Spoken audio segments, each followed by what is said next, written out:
আল্লাহ বলেছেন তোমরা ইয়াতিমের ধন সম্পদের কাছে যেও না, ইয়াতিমের মালের কাছে তোমরা যেও না।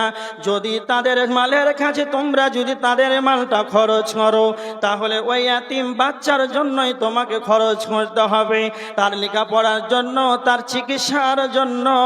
অথবা ইয়াতিমের মাল তুমি রক্ষণাবেক্ষণ করো, সংরক্ষণ করে রেখে দাও। কতদিন পর্যন্ত ইয়াতিমের মালকে তুমি রক্ষণাবেক্ষণ করে রাখবে? তো আমার আল্লাহ বলেছেন ওই ইয়াতিম বাচ্চাটা যতদিন না বড় হবে, ইয়াতিম বাচ্চাটা যতদিন না সাবালক হবে, ভালো মন্দ বোঝার ক্ষমতা না হবে, যতদিন তুমি মালটাকে রক্ষণাবেক্ষণ করে রাখো, যখন সে ভালো মন্দ বুঝার ছেলেটা যখন অ্যাটাল হয়ে যাবে, বড় হয়ে যাবে, যুবক হয়ে যাবে, তখন তুমি তার মালটাকে পঙ্কানো রূপে একবারে চিল চিল পরিমাণ তাদেরকে দিয়ে দাও, এক পয়সাও নেবে না। আর যদি তুমি ইয়াতিমের মালকে ভক্ষণ করে নাও, তাহলে তুমি ধ্বংস হয়ে যাবে। আল্লাহর নবী বলেছেন ইজতানিবু সাবআল মুবিকাত। আল্লাহর নবী সাল্লাল্লাহু আলাইহি ওয়াসাল্লাম বলেছেন, হাদিসটি বুখারীতে আছে, মিশকাতেও রয়েছে। বিশ্ব নবী বলেছেন ইজতানিবু সাবআল মুবিকাত, তোমরা 7টি ধ্বংসাত্মক বিষয় থেকে তোমরা দূরে থাকবে।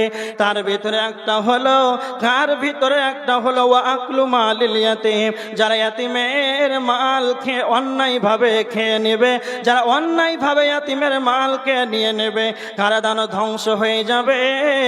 আমার আল্লাহ সুবহানাহু ওয়া তাআলা বলেছেন কেমন ধ্বংস হবে। সূরা নিসার 10 নম্বর আয়াতের ভিতরে আল্লাহ বলেছেন ইন্নাল্লাযীনা ইয়াকুলুনা আমওয়ালাল ইয়াতামা যুলমান ইন্নামা ইয়াকুলুনা ফি বুতুনিহিম নারা ওয়া সায়াসলাউনা সাইরা।